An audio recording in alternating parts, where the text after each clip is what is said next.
Ciao a tutti! Allora, vi ho preparato una nuova routine per la circolazione molto semplice. Ho fatto giusto un check delle mie gambe prima di fare la routine, ma in realtà poi non ho fatto il check post routine perché le mie gambe non erano molto infiammate. In realtà ultimamente un po' lo sono, ma sono state peggio. E niente, vi faccio vedere come io cerco di trattarle quando vedo comunque che le sento pesanti, sono un po' gonfie, o comunque semplicemente per darvi un'ispirazione di una routine che potete fare anche 3 volte a settimana per poter sgonfiare le gambe o mantenere delle buone abitudini per favorire il microcircolo se siete particolarmente sedentarie o fate un lavoro che vi tiene molto sedute o molto in piedi in maniera statica, come può essere ad esempio il lavoro di una parrucchiera, o se semplicemente soffrite di gambe pesanti e volete favorire il drenaggio linfatico. Quindi togliamo le ciabattine e partiamo. Prima serie di calf senza rialzo, proprio così direttamente partiamo da terra. Quindi facciamo questi semplici sollevamenti sulle punte e andiamo a fare 3 serie da 10 ripetizioni. Tra una serie e l'altra, quindi per serie intendiamo proprio il blocco di 10 ripetizioni che andiamo a eseguire tutte in una volta, mentre le serie le eseguiamo facendo una pausa tra questi blocchi di 10 ripetizioni. Quindi tra una serie e l'altra facciamo 10-15 secondi di recupero che può essere statico oppure dinamico. Io lo sto facendo un po' mischiato, faccio giusto delle circonduzioni delle caviglie ogni tanto, 2 passetti, è prevalentemente più dinamico il mio recupero perché non riesco a stare ferma, soprattutto perché questo è un esercizio che vi fa sentire davvero tanta tensione a livello dei polpacci. Quindi una volta che abbiamo terminato le nostre 3 serie di calf a corpo libero, passiamo a un altro esercizio che favorisce sempre il drenaggio linfatico, che sono i sollevamenti sui talloni. Quindi andiamo a fare l'esatto contrario di quello che stavamo facendo prima. Anziché spingere sulla punta per sollevarci e andare a attivare la pompa proprio del polpaccio, quindi nella parte posteriore della gamba, andiamo a sollevare il tallone da terra in modo tale da attivare anche la parte più tibiale, quindi che sta davanti, che è una parte che viene in realtà molto spesso lasciata da parte quando si fanno questi esercizi drenanti. Io alterno 10 ripetizioni di calf al contrario, quindi di tibial calf, quindi di sollevamenti sui talloni, a 5 ripetizioni consecutive di calf come stavamo facendo nel primo esercizio. Questo per andare a favorire un drenaggio un po' più sparso e un po' più omogeneo. Anche qui facciamo delle pause statiche o dinamiche di 10-15 secondi e facciamo sempre 3 serie da 10 ripetizioni appunto di tibial calf più 5 ripetizioni di calf semplici come stavamo facendo all'inizio. Anche qui ve le ho fatte vedere da 3 angolazioni diverse, così abbiamo un quadro completo da tutte le angolazioni, anche se poteva non essere necessario perché sono esercizi veramente facili. Tra l'altro quando mi giro in questa posizione si può anche un po' intravedere l'infiammazione, che nel mio caso è concentrata prevalentemente nelle culotte de cheval, che risultano essere proprio gonfie, c'è proprio il ristagno in quella zona, e poi ci sono un po' di buchini che sono sempre dovuti a uno stato infiammatorio.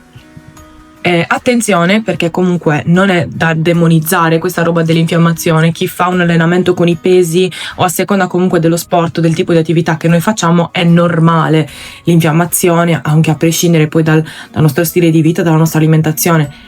Si può ricercare la perfezione, però comunque bisogna anche un po' valutare il costo-beneficio e se è una scelta che noi siamo pronti a fare. Io cerco di non stressarmi troppo, quindi un po' di infiammazione me la tengo, cerco di agire come posso, però senza stressarci da questo punto di vista o fissarci contro il nostro corpo. A me piace sempre promuovere l'allenarsi perché noi amiamo il nostro corpo e vogliamo prendercene cura e non perché lo odiamo e andiamo a pretendere qualcosa da esso, anche a discapito poi del nostro stress anche mentale.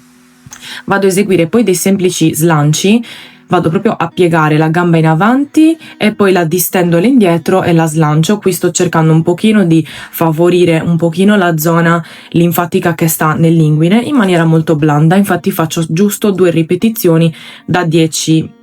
Faccio giusto 2 serie, questa roba confonde anche me, da 10 ripetizioni, possiamo farne anche 2 da 12 a seconda del tempo che abbiamo e delle nostre preferenze. Dopodiché vado a fare delle circonduzioni delle caviglie in senso orario e in senso antiorario e ne eseguo 3 serie da 10 ripetizioni in senso orario, 10 in senso antiorario per ogni gamba. Quindi adesso abbiamo fatto la gamba destra, stiamo facendo la gamba sinistra. Questo è un esercizio che può sembrare semplice visto così, ma in realtà non si sa perché, ma alcune persone, sia per poca mobilità di caviglia, in realtà per poca praticità, per poco anche stato di allenamento, lo ritengono abbastanza difficile ed è un esercizio che può anche suscitare dei tremori, che però sono normali, quindi non spaventiamoci, non pensiamo di avere qualunque patologia possibile e immaginabile, perché comunque è un esercizio che va, come tutti, allenato. Quindi qui stiamo facendo la seconda serie, siamo di nuovo sulla gamba sinistra, stiamo facendo quindi sempre 10 in un senso e 10 nell'altro. Tra una gamba e l'altra, in realtà, come vedete, non sto recuperando, perché quel 30 secondi di recupero me li prendo quando sto lavorando sulla gamba opposta. Quindi in questo momento che stiamo lavorando sulla destra, la sinistra sta a riposo, perché comunque deve anche stabilizzare il fatto che siamo in equilibrio, però comunque tra l'altro non si vede dal video, ma io sono sempre mantenuta a un supporto. E quindi adesso che stiamo lavorando sulla sinistra, la gamba destra sta di conseguenza recuperando, quindi non c'è bisogno in questo caso di fare una pausa. Veniamo subito all'utilizzo di questa pallina. Io l'ho presa da Tiger. Il lato negativo di questa pallina è che non è abbastanza rigida.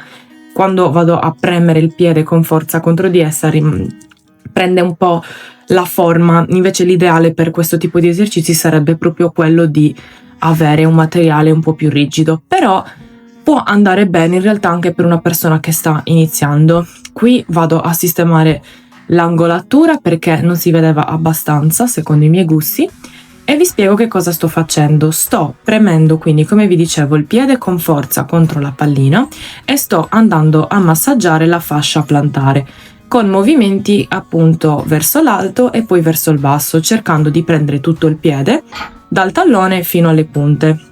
Sto facendo circa 5 ripetizioni che comprendono comunque un avanti e indietro del piede, e l'avanti e indietro è una ripetizione, quindi 1, 2, 3, 4 e 5.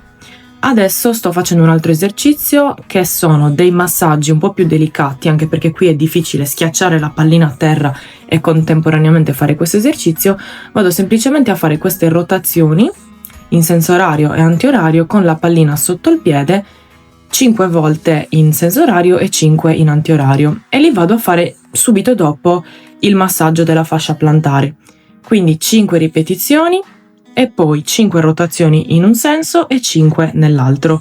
Vado a ripetere anche questo esercizio per 2 serie senza recuperi, perché comunque come vi dicevo anche prima, quando lavoro una gamba recupera l'altra.